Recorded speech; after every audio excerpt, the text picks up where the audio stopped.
Did you know your Samsung phone has a secret way to lock photo albums? So if you're on One UI 5 or later, you can hide your private photos with just a few steps.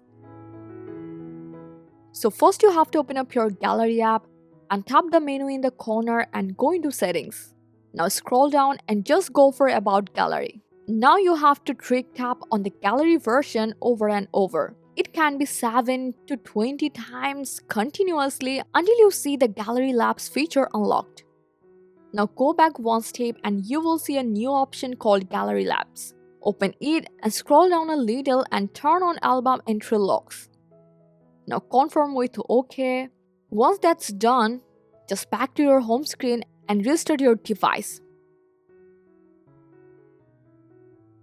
And now the most interesting part. Just go to your gallery again and press and hold any album, tap the trade on menu and you will see the lock album. And just select it and you will be asked to your fingerprint or password. And just enter it and you will see all your photos will be there. And now to unlock your album later, just tap this three dot at the top and choose unlock album. And it will be accessible again. And that's how you can easily lock album in your Samsung gallery. Isn't it really amazing? I hope this guide helped you a lot. Thanks for watching.